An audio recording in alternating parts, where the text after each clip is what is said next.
मुझे ज्यादा गुस्सा चढ़ता है कि अगर आसिम मुनीर ने वहां जाके जो बोल दिया या किसी ने बोल दिया, तो फिर मुझे ज्यादा फील होता है कि यार एक्चुअली देखा जाए, that man is threatening your country कि मैं न्यूक्लियर वॉर कर दूंगा आप पे। ही इज थ्रेटनिंग कि जी मैं XYZ जो आपके इंडिया के इंडस्ट्रिस्ट हैं उसके जामनगर से शुरू कर दूंगा। वो मुझे समझ नहीं। और उसका वर्स्ट चीज़ है कि ये जो बड़े देश हैं उनकी शेयर भी उनको मिली है।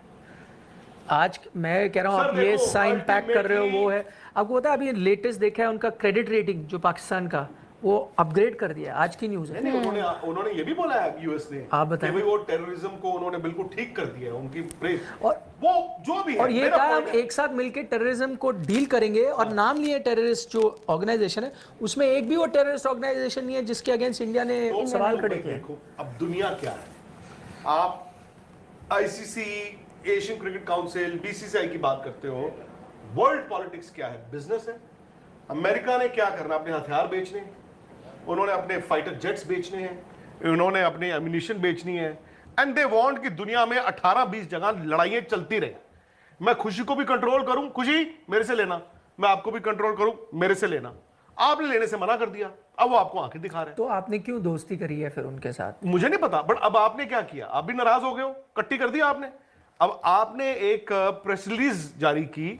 मैं पहले आपका वो जो हमारे नेवल चीफ, उन्होंने सॉरी एयरफोर्स चीफ उन्होंने बोला जी हमने F-16 गिरा दिए और S-400 जो है हमारा एंटी जो वो मिसाइल सिस्टम है वो भाई कमाल का है। सो आपने पहली बार अमेरिकन फाइटर जेट्स को गिराने की बात कर दी, आपने रशिया के S-400 की तारीफ कर दी कि भाई डिफेंस सिस्टम देखो, ये मार्केटिंग है ना। हम यहां पे बैठ के कहते हैं कि एनवी का power perfume of the French सबसे अच्छा है। ये क्या है कि देखो जी उसका परफ्यूम हमने गिरा दिया है, ये परफ्यूम तो भी कमाल का है। ये तो वाकई कमाल का है। और जो चाइनीज मार्केटिंग नहीं है वो, जो चाइनीज था उसका तो हमने नाम ही नहीं लिया। तो अब क्या हो गया, ब्रिक्स आ गया, अब Russia, Brazil, India, China and may be south Africa, they will ride together. China ने कह दिया India is a great country, आपका ट्रेड शुरू। सो माय पॉइंट इज कि वर्ल्ड पॉलिटिक्स इज चेंजिंग, और उस चेंजिंग सिनारियो में बिकॉज दुनिया यार, मतलब आप देखो लता मंगेशकर जी की डेथ किस साल में हुई थी? 2022 में ना, फरवरी। हाँ, around about that time Ukraine Russia का वॉर शुरू हुआ, तो मुझे याद है टीवी चैनल पे आपने पहले CNN पे 1900 वो वाला वॉर देखा था, वर्ल्ड, अच्छा जो गल्फ वॉर देखा था पहली बार।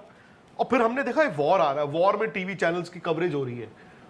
आपने सोचा था 2022 जनवरी में कि दुनिया में 4-5 वॉर चल रहे होंगे? ये वॉर ना हो गया, टेनिस का मैच ही हो गया, ग्रैंड स्लैम्स चल रहे हैं, पहले ऑस्ट्रेलियन ओपन होगा, फिर फ्रेंच होगा, फिर विंबलडन होगा, फिर US। दुनिया में वॉर चल रहे हैं, इंडिया पाकिस्तान का, दुनिया बदल गई है, नक्शे बदल गया है। और ऐसे सिनारियों में मुझे हैरानी हुई थी कि एशिया कप जो राहुल ने, I think he is right कि this soon he did not expect, even I did not, nobody did.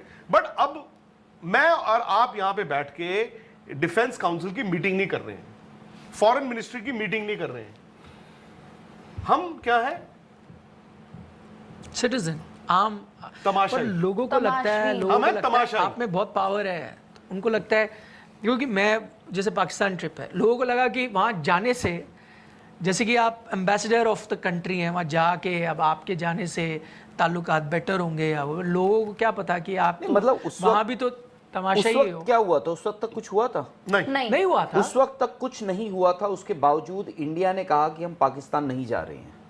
नहीं, वो क्योंकि लॉन्ग स्टैंडिंग चल रहा था, वो ठीक है, नहीं बट वो भी आप भाई, वो चैंपियंस ट्रॉफी थी, ICC इवेंट था, but long standing, whatever said and done.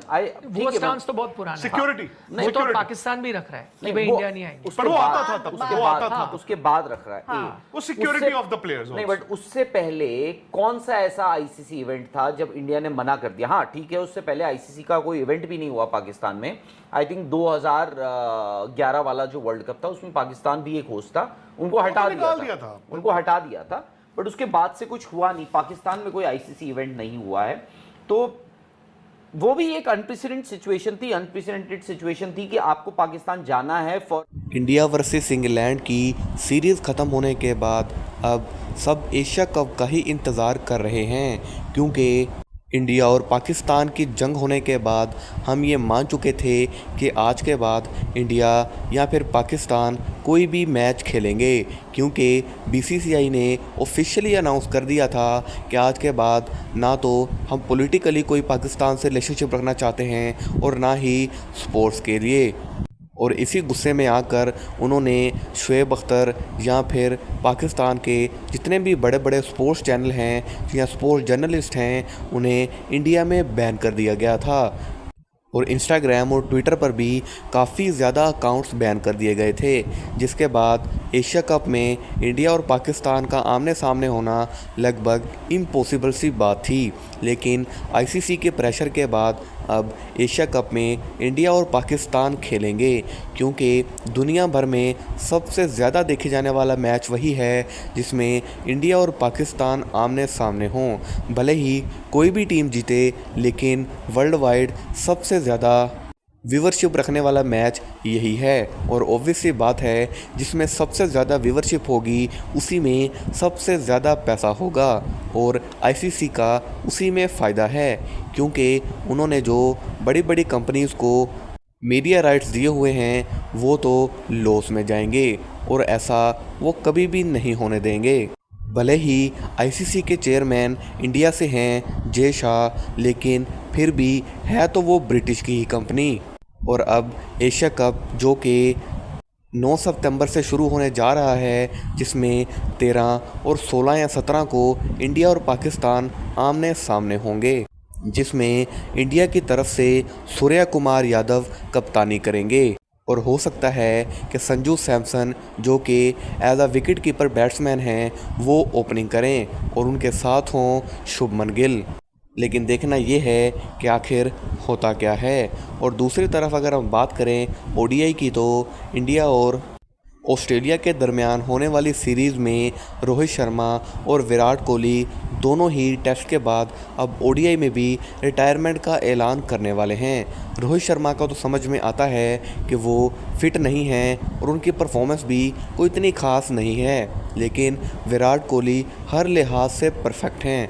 लेकिन फिर भी टेस्ट के बाद अब वो ओडीआई में भी रिटायरमेंट का ऐलान करने वाले हैं और ओडीआई का न्यू कैप्टन शुभमन गिल होंगे।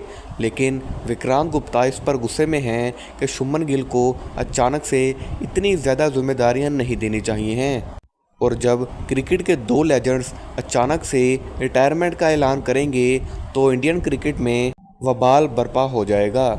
लेकिन देखना ये है कि क्या रोहित शर्मा और विराट कोहली रिटायरमेंट का ऐलान करते हैं या फिर नहीं। जानने के लिए जुड़े रहिए हमारे चैनल के साथ। तब तक के लिए